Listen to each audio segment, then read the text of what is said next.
تاریخ اسلام کا وہ نازک ترین موڑ جب مسلمان مکہ سے بھاگ کر ایک انجانے ملک حبشہ پہنچے تو موت نے وہاں بھی ان کا پیچھا نہیں چھوڑا۔ دشمنوں نے بادشاہ کے کان بھر دیے تھے، درباری پادری خلاف ہو چکے تھے اور تلواریں مسلمانوں کی گردنوں پر لٹک رہی تھیں۔ ایسے میں ایک نہکتا نوجوان شیر کی طرح بادشاہ کے سامنے کھڑا ہوا، نہ کوئی فوج، نہ کوئی ہتھیار اور نہ کوئی سفارش، صرف زبان کی تاثیر اور ایمان کی طاقت۔ وہ کون تھا جس نے اکیلے دم پر دشمن کے بڑے بڑے سرداروں کو دھول چٹا دی؟ وہ کون تھا جسے تاریخ حبشہ کا ہیرو کہتی ہے؟ آئیے جانتے ہیں حضرت جعفر طیار کی وہ داستان شجاعت جس نے ایک عیسائی بادشاہ کو بھی اپنا دیوانہ بنا لیا۔ بنو عبد مناف میں 5 اشخاص ایسے تھے جس کی شکل و صورت رسول اقدس صلی اللہ علیہ وسلم سے ملتی جلتی تھی۔ ایسی مشابہت تھی کہ کمزور نظر والا اکثر و بیشتر مغالطہ کھا جاتا۔ بلا شبہ آپ ان 5 اشخاص کے نام جاننا چاہیں گے جو رسول اقدس صلی اللہ علیہ وسلم کے ساتھ حد درجہ مشابہت رکھتے تھے۔ لیجئے ہم آپ کو ان کا تعارف کرائے دیتے ہیں۔ نمبر 1، حضرت ابو سفیان بن حارث بن عبد المطلب۔ یہ رسول صلی اللہ علیہ وسلم کے چچا زاد بھائی تھے۔ نمبر 2، حضرت قسم بن عباس بن عبد المطلب۔ یہ بھی رسول اقدس صلی اللہ علیہ وسلم کے چچا زاد بھائی تھے۔ نمبر 3، حضرت صائب بن عبید بن عبد یزید بن ہاشم۔ یہ امام شافعی کے جد امجد ہیں۔ نمبر 4، حضرت حسن بن علی رضی اللہ عنہ، رسول اقدس صلی اللہ علیہ وسلم کے نواسے۔ ان کی حضور علیہ السلام کے ساتھ سب سے زیادہ مشابہت تھی۔ نمبر 5، حضرت جعفر بن ابی طالب رضی اللہ عنہ۔ یہ امیر المؤمنین حضرت علی بن ابی طالب کے بھائی تھے۔ اب ان کی زندگی کے چند اہم واقعات اور نمایاں پہلو پیش خدمت ہیں۔ ان کے باپ ابو طالب اپنی قوم قریش میں اعلیٰ مرتبہ پر فائز ہونے کے باوجود مالی اعتبار سے بہت کمزور اور قصیر العیال تھے۔ قریش ایک مرتبہ قحط سالی کا شکار ہو گئے، کھیتی باڑی تباہ ہو گئی، مویشی ہلاک ہو گئے۔ نوبت یہاں تک پہنچ گئی کہ لوگ ہڈیاں پیس کر کھانے لگے۔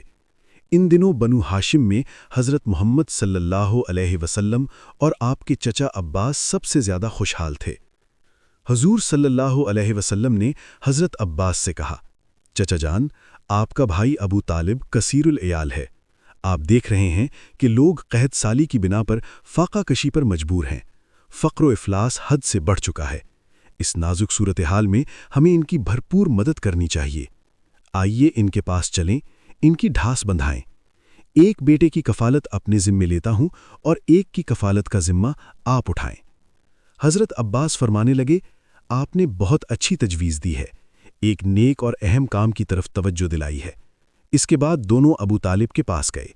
دونوں نے بیک زبان کہا، ہم آپ کا کچھ بوجھ اپنے کندھوں پر اٹھانا چاہتے ہیں تاکہ اس خشک سالی اور بدحالی کے پرآشوب دور میں آپ کے لیے کچھ آسانی پیدا ہو سکے اور آپ اس آفت سے بچ سکیں جس نے عام لوگوں کو اپنی لپیٹ میں لے رکھا ہے۔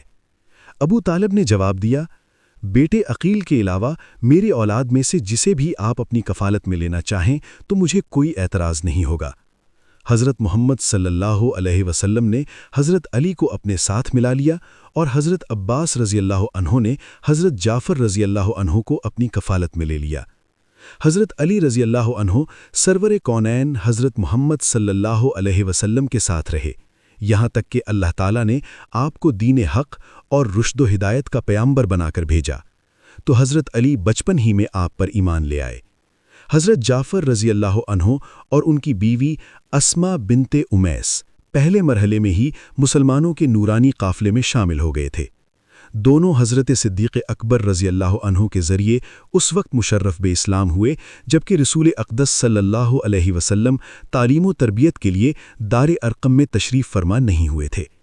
یہ ہاشمی جوان اور ان کی جوان سال بیوی اسلام قبول کرنے کی پاداش میں قریش کی اذیتوں کا نشانہ بنے، لیکن دونوں نے کمال صبر و تحمل کا مظاہرہ کیا، کیونکہ دونوں یہ بات جانتے تھے کہ جنت کا راستہ خاردار اور نہایت ہی دشوار گزار ہے، لیکن جو چیز ان کے دل پر سب سے زیادہ گراں گزرتی تھی وہ یہ کہ قریش اسلامی تعلیمات پر عمل پیرا ہونے، لذت عبادت سے شادکام ہونے میں بہت بڑی رکاوٹ تھے۔ قریش نے ان کا عرصہ حیات تنگ کر رکھا تھا۔ اس تکلیف دہ صورتحال کو دیکھتے ہوئے حضرت جعفر بن ابی طالب رضی اللہ عنہ نے رسول اقدس صلی اللہ علیہ وسلم سے سرزمین حبشہ کی جانب ہجرت کر جانے کی اجازت طلب کی۔ آپ نے انہیں بادل ناخواستہ اجازت دے دی۔ ان کے ساتھ بیوی اور دیگر چند صحابہ رضی اللہ عنہم تھے۔ رسول اقدس صلی اللہ علیہ وسلم پر یہ بات بہت گراں گزر رہی تھی کہ ان پاکیزہ نفوس ہستیوں کو آج اپنے وہ گھر چھوڑ جانے پر مجبور کیا جا رہا ہے جو ان کے بچپن کی آماج گاہ اور عہد شباب کی جولان گاہ تھے۔ ان کا جرم صرف یہ تھا کہ انہوں نے برے سر عام یہ اعلان کر دیا تھا کہ ہمارا رب فقط اللہ ہے۔ آپ کو اس وقت یہ قوت حاصل نہ تھی کہ اپنے ان مظلوم صحابہ رضی اللہ عنہم کا بزور بازو دفاع کر سکیں اور قریش کی اذیت سے انہیں بچا سکیں۔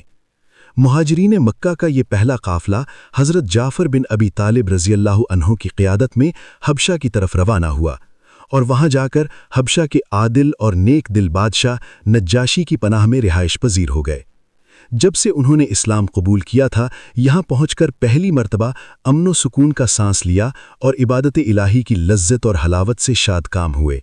یہاں ان کی عبادت گزاری اور سعادت مندی کے پرامن ماحول کو مقدر کرنے والا کوئی نہ تھا۔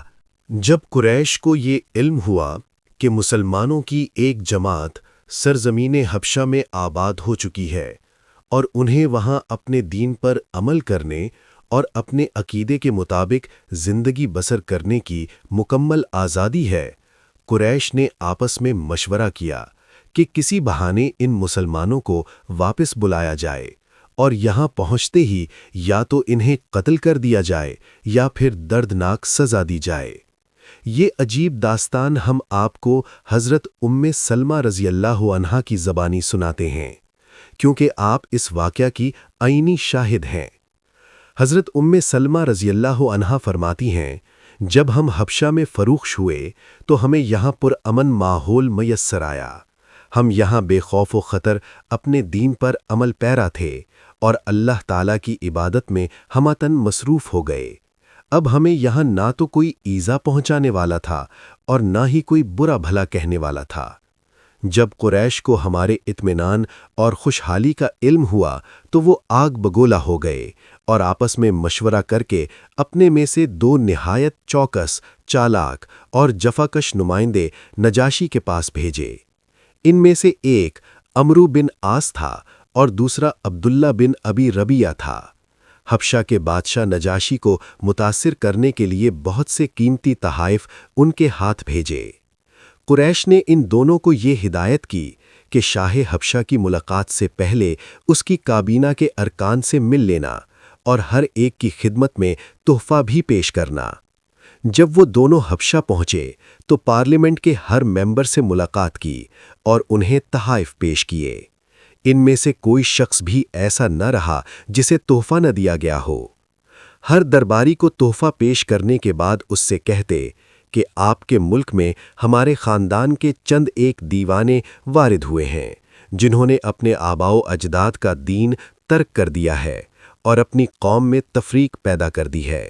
ہماری گزارش یہ ہے کہ جب ہم اس موضوع پر بادشاہ سے بات کریں تو آپ ہماری تائید کریں اور بادشاہ کو اس بات پر آمادہ کریں کہ وہ انہیں ہمارے سپرد کر دے۔ ہاں، یہ بات بھی پیش نظر رہے کہ بادشاہ سلامت ان کے دین کے متعلق ان میں سے کسی سے بھی سوال نہ کرے، کیونکہ ہم ان کے متعلق زیادہ بہتر جانتے ہیں۔ سب نے کہا، بالکل درست، ہم بادشاہ کو یہی مشورہ دیں گے کہ وہ انہیں غیر مشروط طور پر آپ کے سپرد کر دے۔ حضرت سلمہ رضی اللہ عنہا فرماتی ہیں، عمرو بن عاص اور اس کے ساتھی کو سب سے زیادہ یہی خطرہ تھا کہ نجاشی کہیں ہم میں سے کسی مسلمان کو اپنے پاس بلا کر حقیقت حال دریافت نہ کر لے۔ قریش کے دونوں نمائندے نجاشی کے دربار پہنچے اور قیمتی تحائف اس کی خدمت میں پیش کرنے کے بعد عرض کی، بادشاہ سلامت، ہم ملک عرب کے رہنے والے ہیں اور ایک درخواست لے کر آپ کی خدمت میں حاضر ہوئے ہیں۔ امید ہے آپ اسے شرف قبولیت بخشیں گے۔ عرض یہ ہے کہ ہماری قوم کے چند ایک شرپسند عناصر راہ فرار اختیار کرتے ہوئے آپ کی سلطنت میں آ کر آباد ہوئے ہیں۔ وہ ایک ایسے دین کے علمبردار ہیں جسے نہ آپ جانتے ہیں اور نہ ہی ہم۔ ہمارے دین سے وہ منحرف ہو گئے ہیں اور آپ کے دین کو بھی قبول نہیں کیا۔ ہمیں آپ کے پاس سرداران قریش نے بھیجا ہے اور یہ بھی قریش کے خاندان سے ہیں۔ ہمیں بھیجنے والوں میں ان کے باپ، چچا اور خاندان کے دیگر افراد بھی شامل ہیں۔ ان سب کا مطالبہ یہ ہے کہ از راہ کرم ان سب کو ہمارے حوالے کر دیں۔ وہ خوب جانتے ہیں جو انہوں نے فتنہ برپا کر رکھا ہے۔ ان کی پوری بات نہایت اطمینان کے ساتھ سن کر نجاشی نے اپنے وزراء کی طرف دیکھا اور ان سے رائے طلب کی۔ سب نے بیک زبان یہ کہا، بادشاہ سلامت، ہماری رائے کے مطابق یہ دونوں سچ کہتے ہیں۔ ان کی قوم زیادہ بہتر جانتی ہے، وہ ان کی کارروائیوں سے بخوبی واقف ہیں۔ بہتر یہی ہے انہیں واپس لوٹا دیا جائے، وہ خود ہی ان سے نمٹ لیں گے۔ بادشاہ وزراء کی بات سن کر آگ بگولا ہو گیا اور گرجدار آواز میں کہا، باخدا میں اس وقت تک انہیں کسی کے سپرد نہیں کروں گا جب تک انہیں اپنے پاس بلا کر صحیح صورتحال معلوم نہیں کر لیتا۔ اگر صورتحال ایسی ہی ہوئی جو یہ بیان کرتے ہیں تو میں اسی وقت انہیں ان کے سپرد کر دوں گا۔ اگر معاملہ اس کے برعکس ہوا تو میں ان کی بھرپور مدد کروں گا۔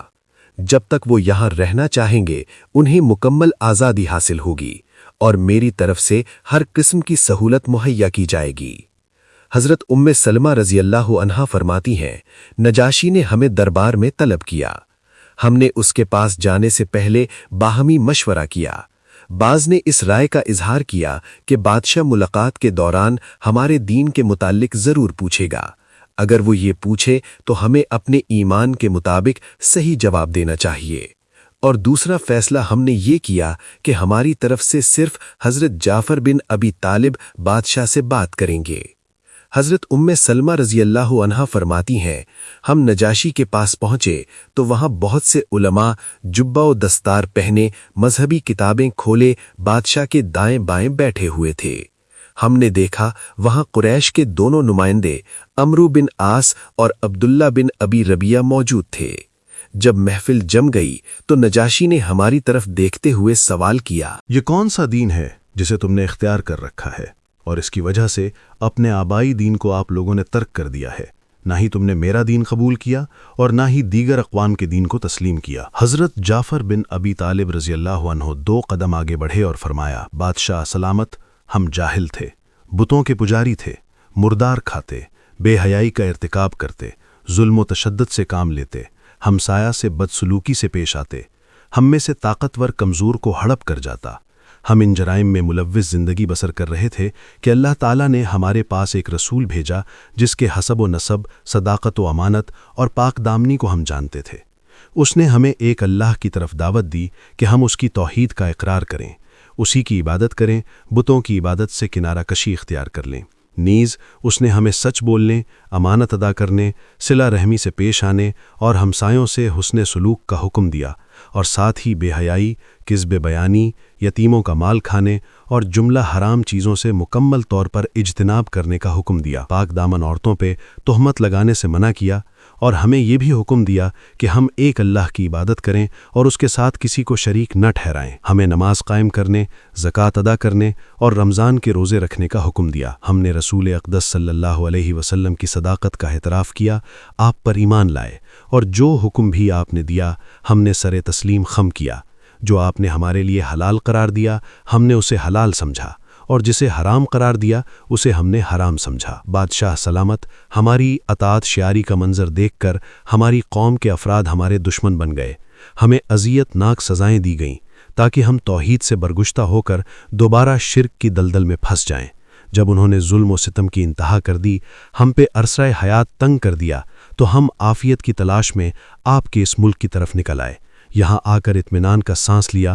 ہم امید رکھتے ہیں کہ آپ کے ہوتے ہوئے ہم پہ کوئی ظلم و ستم نہیں ہوگا۔ حضرت ام سلمہ رضی اللہ عنہا فرماتی ہیں، نجاشی حضرت جعفر بن ابی طالب رضی اللہ عنہ کی باتوں سے بہت متاثر ہوا اور کہنے لگا، کیا آپ کے پاس کوئی ایسا پیغام ہے جو اللہ تعالیٰ نے رسول مقدس صلی اللہ علیہ وسلم پر نازل کیا ہو؟ کہا ہاں۔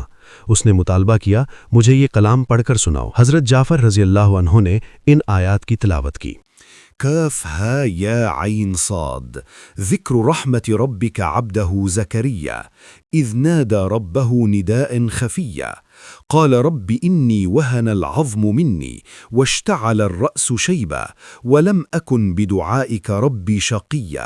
کاف ہا یا عین صاد، ذکر ہے اس رحمت کا جو تیرے رب نے اپنے بندے زکریا پر کی تھی جبکہ اس نے اپنے رب سے چپ کے پکارا۔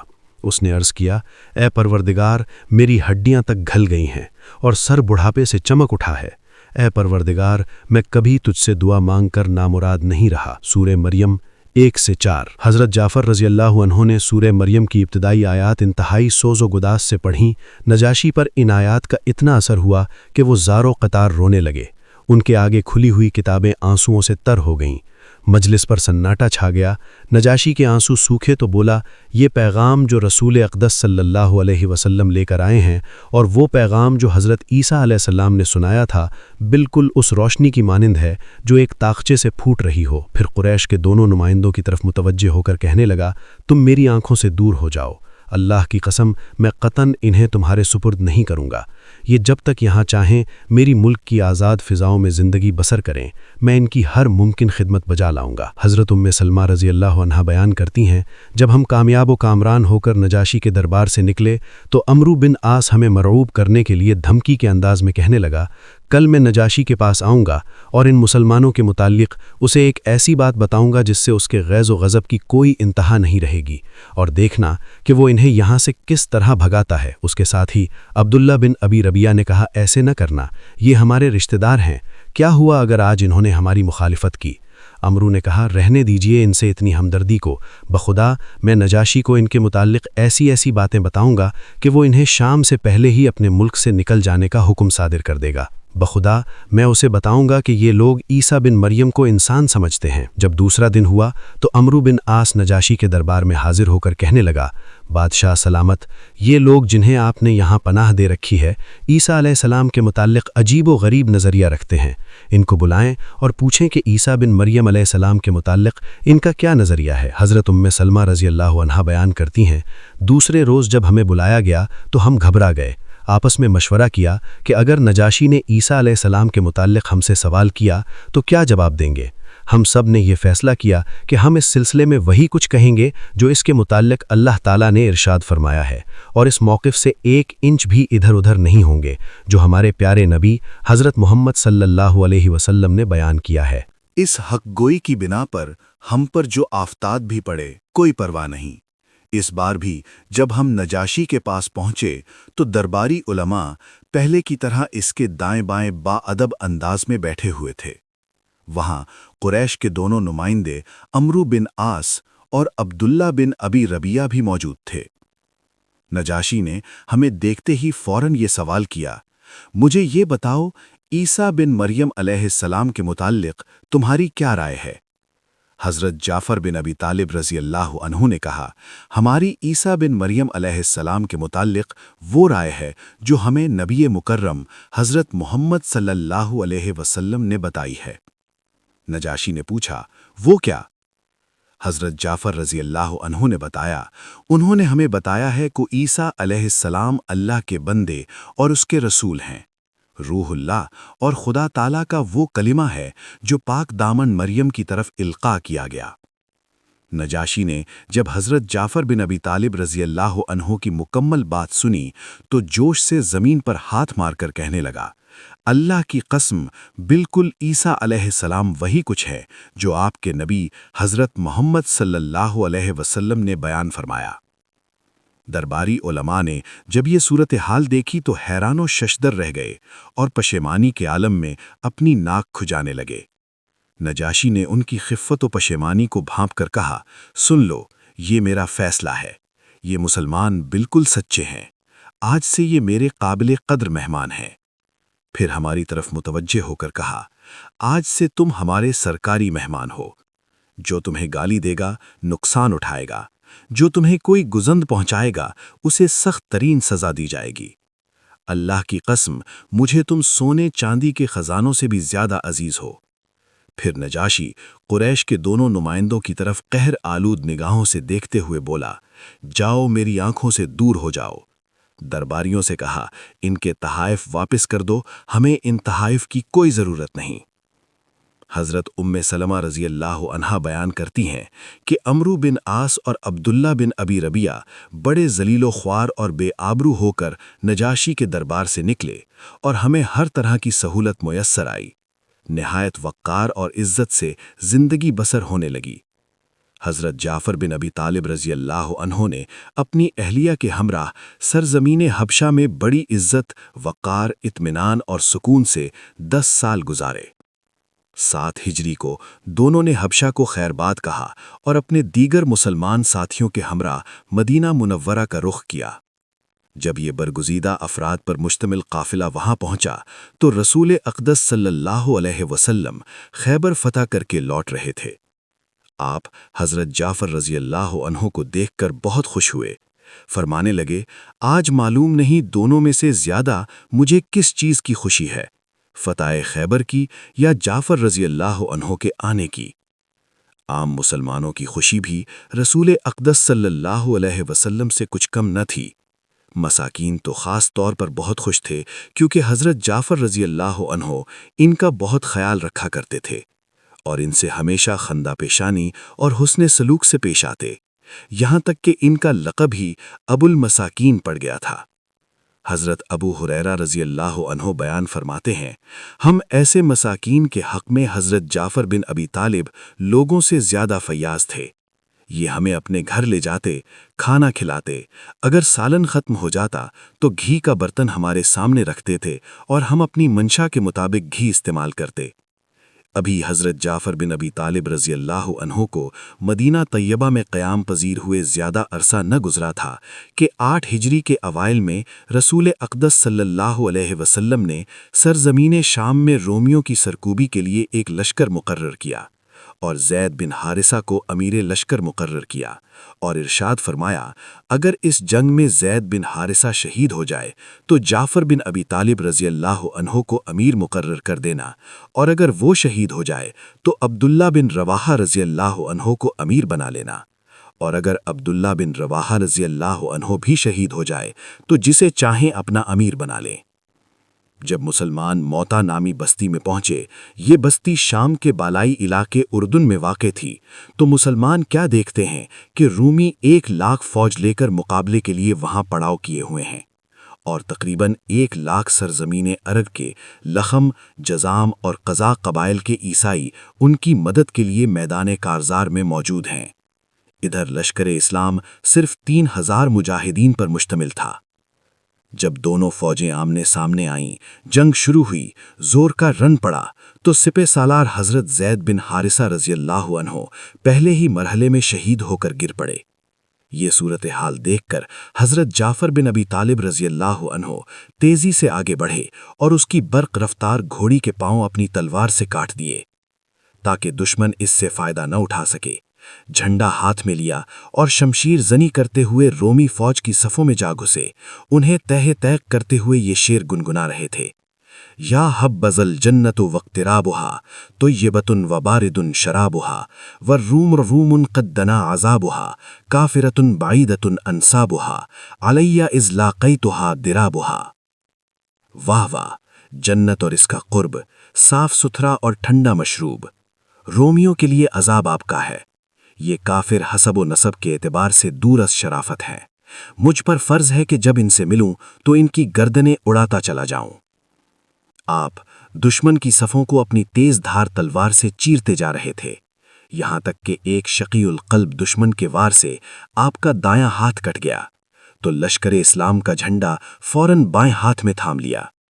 تھوڑی ہی دیر میں آپ کا بایاں ہاتھ بھی کٹ گیا تو آپ نے جھنڈا دونوں بازوؤں میں لے کر اپنے سینے سے چمٹا لیا، لیکن تھوڑی ہی دیر میں دشمن ایک کاری ضرب سے آپ کو گرانے میں کامیاب ہو گیا تو حضرت عبداللہ بن رواحہ رضی اللہ عنہ نے آگے بڑھ کر جھنڈا تھام لیا۔ انہوں نے بھی دشمن کے مقابلے میں اپنی طاقت کا بھرپور مظاہرہ کیا، بالآخر یہ بھی جام شہادت نوش فرما گئے۔ رسول اقدس صلی اللہ علیہ وسلم کو لشکر اسلام کے تینوں جفاکش سپہ سالاروں کے یکے بعد دیگرے شہید ہو جانے کی خبر ملی تو بڑے افسردہ ہوئے۔ آپ فوراً تعزیت کے لیے اپنے چچا زاد جعفر بن ابی طالب رضی اللہ عنہ کے گھر گئے۔ وہاں آپ نے عجیب منظر دیکھا کہ ان کی بیوی اسما بنت امیس اپنے خاوند کے استقبال کی تیاریاں کر رہی ہے۔ کھانا تیار کیا ہوا ہے، بچوں کو نہلا دھلا کر انہیں اجلے کپڑے پہنا رکھے ہیں۔ حضرت اسما رضی اللہ عنہا بیان کرتی ہیں کہ جب رسول اقدس صلی اللہ علیہ وسلم ہمارے گھر تشریف لائے تو آپ کا چہرہ اترا ہوا تھا، حزن و ملال کے آثار چہرے پر نمایاں تھے۔ آپ کی یہ حالت دیکھ کر میرے دل پر خوف طاری ہو گیا۔ میں نے اپنے خاوند کے متعلق آپ سے پوچھا۔ آپ نے فرمایا، جعفر رضی اللہ عنہ کے بچوں کو میرے پاس لاؤ۔ میں نے انہیں آواز دی تو وہ دوڑے ہوئے شادان و فرحاں حضور علیہ السلام کی گود میں آ کر بیٹھ گئے۔ آپ پیار سے انہیں چومنے لگے اور آپ کی آنکھوں سے آنسو جاری تھے۔ میں نے عرض کیا، یا رسول اللہ صلی اللہ علیہ وسلم، میرے ماں باپ آپ پر قربان، آپ رو کیوں رہے ہیں؟ کیا آپ کو جعفر رضی اللہ عنہ اور ان کے دونوں سپہ سالار ساتھیوں کے متعلق کوئی خبر ملی ہے؟ فرمایا، ہاں، وہ آج شہید کر دیے گئے ہیں۔ جب ان معصوم بچوں نے دیکھا کہ ان کی ماں زارو قطار رو رہی ہے تو ان کے چہروں سے مسکراہٹ جاتی رہی اور بے حس و حرکت ایسے کھڑے ہو گئے جیسے ان کے سروں پر پرندے بیٹھے ہوئے ہوں۔ رسول اکرم اپنے آنسو پونچھتے ہوئے تشریف لے گئے اور ہمارے لیے یہ دعا کی، الہی جعفر رضی اللہ عنہ کی اولاد کی مدد فرما، الہی جعفر رضی اللہ عنہ کے گھر کی نگہبانی فرما۔ پھر آپ نے یہ ارشاد فرمایا کہ میں نے جعفر رضی اللہ عنہ کو جنت میں اس حالت میں دیکھا کہ اس کے دونوں بازو خون آلود ہیں اور پاؤں بھی خون سے رنگین ہیں۔ تو دوستو، یہ تھے حضرت جعفر بن ابی طالب، جنہوں نے حبشہ کے دربار میں اسلام کا پرچم ایسے گاڑا کہ آج تک دنیا یاد کرتی ہے۔ نجاشی کے دربار سے لے کر موتا کے میدان تک ان کی زندگی ہمیں سکھاتی ہے کہ جب انسان حق پر ہو تو اسے بادشاہوں کے سامنے بھی جھکنے کی ضرورت نہیں ہوتی۔ بادشاہ نے انہیں پناہ دی اور اللہ نے انہیں طیار یعنی اڑنے والا بنا کر جنت میں 2 بازو عطا کر دیے۔ اگر آپ کو حبشہ کے اس ہیرو کی داستان پسند آئی ہے تو ویڈیو کو لائک ضرور کریں اور کامنٹ میں سبحان اللہ لکھ کر اس ہیرو کو خراج تحسین پیش کریں۔ چینل کو سبسکرائب کریں تاکہ اسلام کے دیگر ہیروز کی کہانیاں آپ تک پہنچتی رہیں۔ اللہ نگہبان۔ حضرت جعفر بن ابی طالب رضی اللہ عنہ کے مفصل حالات زندگی معلوم کرنے کے لیے درج ذیل کتابوں کا مطالعہ کریں۔ نمبر 1، الاصابہ، 4 جلد، صفحہ 237۔ نمبر 2، صفت الصفوہ، 1 جلد، صفحہ 205۔ نمبر 3، حلیۃ الاولیاء، 1 جلد، صفحہ 114۔ نمبر 4، طبقات ابن سعد، 4 جلد، صفحہ 22۔ نمبر 5، معجم البلدان، واقعہ جنگ موتا،